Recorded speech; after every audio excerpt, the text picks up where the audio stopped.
hear me, it is time to start. Welcome. We are glad to have you here. Oh. There we go. I expect there might be 7 of those. So we'll wait until they're done.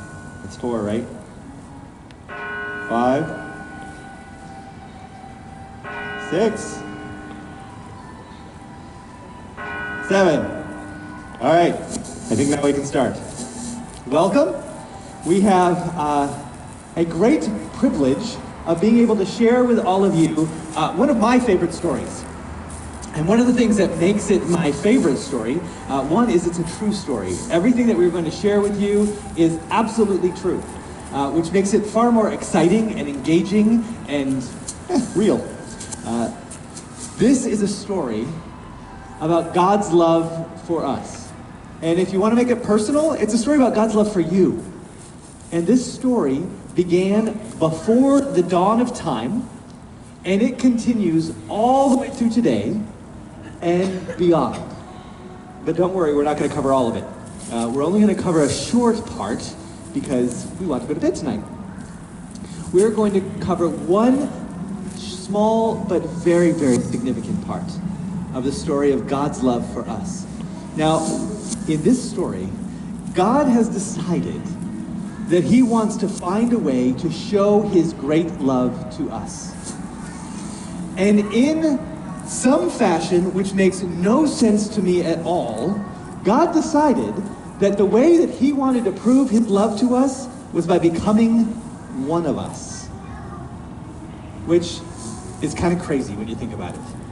And not only did God decide to become one of us, but he did it in a way that goes well beyond anything that I might expect.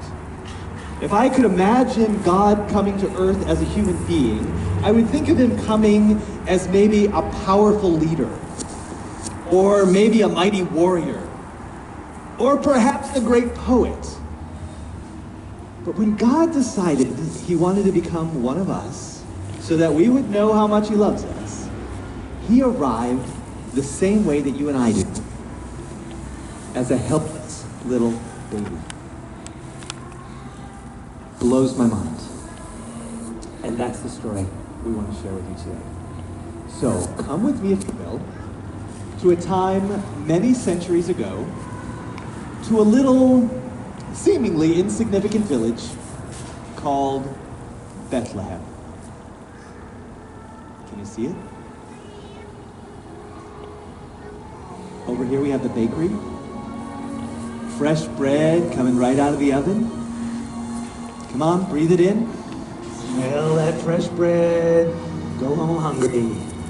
Yes, over here we have the home of the woman who weaves most of the cloth for the people who live in the village. And if you look down that way, you might just see a light on in the potter's shop. He tends to work a little late. Now over here we have the local inn. Very busy these days. You can probably hear some of the hubbub going on inside. It's much quieter out here in the stable, but I'll tell you, it doesn't smell so good. Now over here, we have the hills just outside of Bethlehem. And this is where all the wild things are. Wolves, and bears, and foxes, and shepherds. If you look over this way, you might just now be able to see a young man and his fiancée who are even now making their way into Bethlehem. For you see, a decree has gone out from Caesar Augustus himself that all of those under the rule of the Roman Empire are needing to be taxed. And so this young man, Joseph, is coming, along with Mary, his wife-to-be, who I should hasten to add also happens to be about 9 months pregnant. Traveling in those days wasn't good under the best of circumstances. But traveling while pregnant had to be horrible. And to make matters worse, they're coming into a town that is full to overflowing. They aren't going to find a single room available at the local inn. So you know where they're going to end up having their baby, don't you? Right here, in the stable, with nothing more than a cold and dirty manger in which to lay their newborn son. Seems incredible, doesn't it? Just How far is God willing to go to prove to us that he loves us? Let's watch and see.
O come, Emmanuel,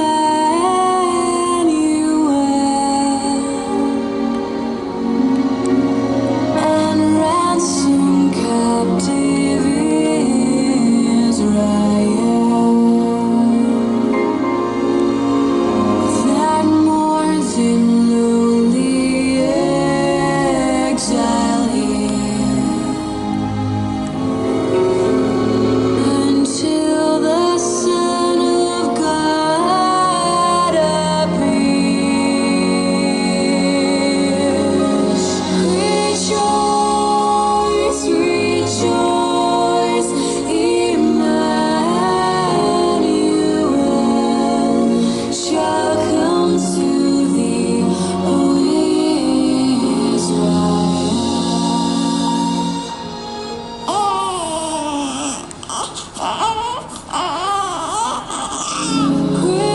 Rejoice, rejoice, Emmanuel shall come to thee, O Israel. Rejoice, rejoice, Emmanuel shall come to thee, O Israel. Such a simple yet amazingly beautiful picture, isn't it? Ah, but wait, there's more. You remember those hills I was telling you about? Well, it just so happens on the very night that this baby was being born that there were some shepherds out in those hills attending to their sheep. And get this, all of a sudden out of nowhere an angel appears, as bright as day with the glory of the Lord shining on her. I don't need to tell you that those shepherds were terrified. And then the angel says, "Fear not, for behold, I bring you good news of great joy, which will be for everyone.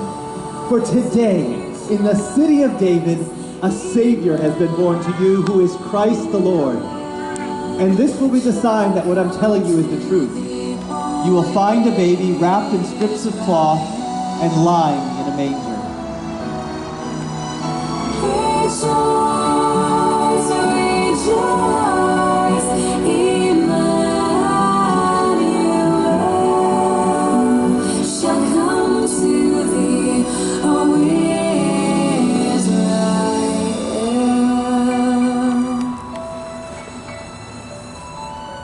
When the angels returned to heaven, the shepherds decided to make their way into Bethlehem in order to find this new baby that the angel had told them about. They came with great haste and enthusiasm, eager to share the good news of all they had seen and heard with anyone who would listen along the way. And when they found the baby, just as the angel had said they would, they bowed down and worshiped him. Fragile fingers sent to heal us, tender brow prepared for thorn. Tiny heart, whose blood will save us, unto us is born. Unto us is born. Now, God intended that the gift of his son would be for everyone. And so he brought another group from very far away to join in this beautiful story of love. Wise men traveling from the east came many miles as they followed a new and brilliant star. Perhaps you can see them as they rise up over the hill on their way into Bethlehem. They come bearing gifts. Gifts of gold, frankincense, myrrh. These they offer to this holy child as they too bow down and worship him. Such worship for a baby. But this is no ordinary baby. This is Jesus, who is also called Emmanuel, which means God with us. God who left the beauty and the majesty of heaven to become one of us so that we would know just how much he loves us. This is a God truly worthy of my admiration.